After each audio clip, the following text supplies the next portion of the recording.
ñu ngi jublu fi nga xamante ne moo di palais de la République mais ba léegi ambiance bi mooy wëy circulation bi daal dinay taxawaat nii parce que oto yi amuñu fu ñu jaar gis ngeen escadron monté bi mu ngi continuer ba léegi di xàll ngir daal di wutal yoon lii di cortège bi parce que dañoo gis ne nit yi dañoo ñëw taxaw si digg tali bi am na si ñoo xamante ne sax ay oto lañ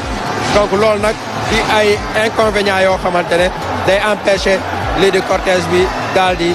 dox comme nu mu waree waaye nag ñii di police ak gendarmerie jaaraama ñoom parce que ñu ngi def seen kem kattan di saafonteeg di naxanteeg ñi nga xamante ne ñoo di askan wi ngir bañ leen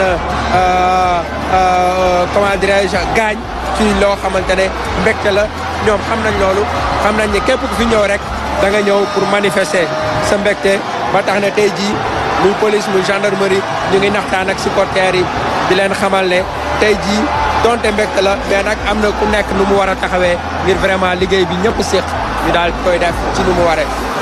kon nag ci ambiance boobu la ñuy peñe jamono ji di ci dund vraiment ak ay image yu mucc ayib ay image yu doy waar ay image yoo xamante ne lenn rek a ko waral mooy mbégte communion mbégte waaye tamit ci lépp loo xamante ne dafa aju ci célébrer suñu gaynde yi nga xamante ne def nañu encore une fois jaloore alors ci loolu ñu gis ne kaaraange joueurs yi aussi am na ay équipe yoo xamante ne ñoo àndoon ak ñoom di le ko saytu ci bus bi ba léegi da ngay gis ne ñu ngi si biir bus bi waaye teewul benn yoon ñu fàtte li nga xamante ne moo leen war ñu ngi wéy ba léegi di accompagner gaynde yi ci li nga xamante ne moo di kaaraange boobu kon nag tey jii mooy jour bi ñuy célébrer nag les lions du Sénégal les champions d'Afrique ñi nga xamante ne tey jii dañoo demoon xare ji àndaale ndam li waaw bi ñu àndaalee ndam li nag yàlla def tey jii ñu leen di célébrer ci célébration boobu nag wéetuñu si benn yoon wéetuñu si duñ ci mën a wéet parce que tout simplement c'est le Sénégal qui est debout comme un seul homme pour célébrer les champions d'Afrique et les images que nous voyons à travers cette parade en dit long en tout cas sur la satisfaction sur le sentiment qui habite aujourd'hui les supporters sénégalais mais aussi l'ensemble du peuple sénégalais. Tout simplement depuis 11 heures que les Lions ont pris départ à Diamniadio jusqu'à Ména. Partout où ils sont passés, ils ont été bien accueillis par les supporters qui étaient là pour communier avec eux, festoyer, mais aussi montrer vraiment la joie qui les habite suite au sacre obtenu au Maroc. Un sacre qui est synonyme d'une deuxième étoile sur le maillot des Lions du Sénégal. Donc il faut tout simplement féliciter encore une fois Pape Thiaw, féliciter les joueurs, féliciter le staff, féliciter le ministère du sport, féliciter l'ensemble des autorités sénégalaises qui ont contribué à la réussite vraiment de cet événement, qui ont contribué à la réussite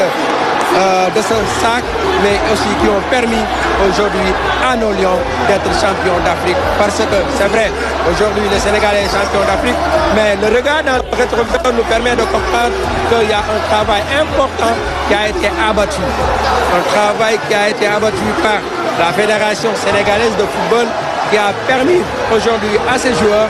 d'être dans d'excellentes conditions, qui a permis aux joueurs d'être dans des conditions de performance et aujourd'hui de remporter le deuxième titre continental qui est la Coupe d'Afrique des Nations, édition, la 35e édition du genre, la 35e édition du genre qui a été organisée au Maroc, une très belle organisation et c'est l'occasion justement de féliciter nos frères chérifiens avec une belle infrastructure, de beaux stades, tout cela pour comme à notre Coupe d'Afrique, mais rappelez tout simplement que ça n'a pas été facile, ça n'a pas été du tout facile, mais qui connaît le Sénégal, c'est que on nous dit, non, on ne nous déshonore pas. En tout cas, aujourd'hui, c'est une fierté renouvelée à l'endroit de nos Lions, une fierté renouvelée à l'endroit de nos voyants Djambar qui ont vraiment remporter ce titre, ce qui veut dire tout simplement que la chasse au Maroc a été fructueuse. Donc, alors, oh, voilà, quelle belle image. Regardez quelle belle image.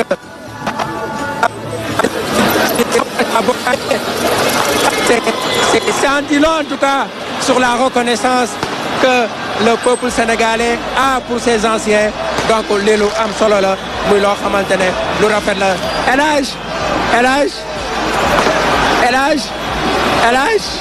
Hadj Ousseynou Diouf mu ngi rendre hommage à une légende du football muy Bokandé. El Hadj lu waral nga def nii hommage bi ngay rendre Bokandé. xamoon nit ki rek a tax xamoon nit ki te xam ni li moo doon yéeneem si Sénégal tey fàttewuñ ko fàttewuñu El Hadj Malick Sy Souris fàttewuñu Jules François Bocandé fàttewuñu Bruno Metsu fàttewuñu Pape Bouba Diop fàttewuñu jëm si yàlla gi Demba Saliña fàttewuñu kenn képp ku mos a sol maillot Sénégal wala nga mos a rêvé ni da nga war a football Sénégal tey di sunu xel dem na ci yow ndax ñoom bu démb amul woon tey du am ñoo ngi leen di fi ñu nekk ñu leen di ñaanal yàlla na suuf woyof seen kaw ñaan ngi fekk seen bàmmeel te fii ñu jógee fi ñu jëm daxal leen ko te seen ay ñaan moo ñu topp tey ba nga xam ne lii lépp am on les oubliera jamais merci pour tout ce qu'ils ont fait pour ce Sénégal. Un acte de reconnaissance qui en dit long sur vraiment l'importance, le rôle que Bokandé a toujours joué pour le foot sénégalais. Mais c'est ce que je suis en train de jouer. Bokandé était seul. Aujourd'hui, moi je ne suis pas seul. Il y a Pape Thiaw, il y avait Aliou Cissé, il y a Fadiga, il y a Lamine Diatta, il y a Tony Silva. Et je crois qu'on a appris d'eux. C'est pour ça qu'aujourd'hui on protège ces enfants. C'est pour ça que ces enfants aujourd'hui gagnent partout. C'est parce qu'aujourd'hui ils sont protégés,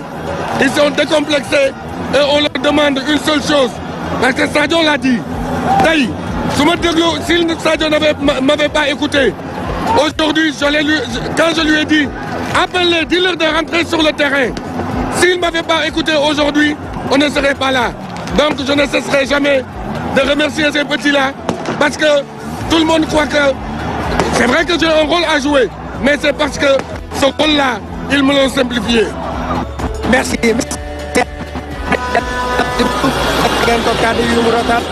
Mais aussi hommage yu mu rendre ki nga xamante ne moo di Jules François Bocandé. lii nag mooy waral lii nag mooy firndeel ne vraiment ñi fi nekk fàttewuñu benn yoon seen àndandoo yi jëmb. El Hadj dellu si na si lu am solo mooy un acte de reconnaissance. Un acte de reconnaissance ci ñi nga xamante ne ñoom la nekkaloon. Un acte de reconnaissance ci ñi nga xamante ne yàgg na bokk ak ñoom di xeex. Un acte de reconnaissance ci ñi nga xamante ne tey jii ñoo doon def seen kéem kattan ngir footballu Sénégal daal di jëm kanam. tey jii bu ñu demee ba toll fii daa fekk ne am na liggéey bu am solo boo xamante ne ñooñee defoon nañ ko tey jii El Hadj Diouf nag fàttali ko muy lu rafet. dellusiwaat na ci li nga xamante ne moo di li xewoon ci final ba muy un comportement exemplaire bu Sadio Mané def waaye après consultation de ces anciens ku ci mel ni El Hadj Ousseynou Diouf Mamadou Niang waaye tamit ku ci mel ni Claude Leroy ba tax na tey jii ñu dellu si ci li nga xamante ne jëloon nañ ko comme décision ba yàlla defal leen ndam bu rëy bii nga xamante ne ñu ngi koy célébrer tey. kon bravo à ces anciens bravo à Sadio Mané la légende du football sénégalais le plus grand de l'histoire.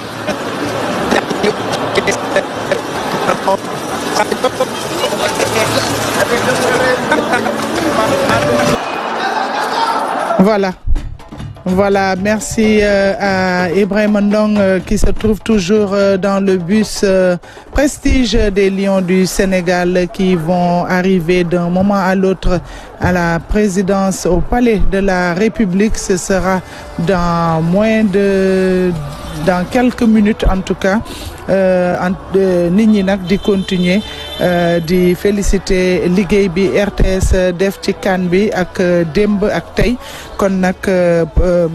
Boubacar Gaye bi nga xam ne moom moo nekkoon trésorier fédération sénégalaise de football nekk président triathlon moom tamit mu ngi gërëm di sant aussi suñu gaynde yi Fata Faye bu fédération cyclisme ak fédération rugby ki ci mel ni tamit Maguette Dieye bu fédération natation donc fédération yëpp ak ñëpp population bi ñëpp ku nekk yaa ngi yónnee sa message ngir mun a féliciter li nga xam ne mooy Lion du Sénégal sànq maa ngi leen wax ne mascotte Jeux olympiques de la jeunesse Ayo moom tamit ñëw na di accueillir si li nga xam ne mooy Lion yi may fàttali ne suñu dëkk bi aussi dina am yeneen activité yoo xam ne dinañ ko organiser après Coupe d'Afrique bi bu ñu savourer suñu Coupe d'Afrique ba pare ñu jublu ci li nga xam ne mooy Coupe du monde bi bu ñu paree Coupe du monde football ñu daal di jublu tamit ci li nga xam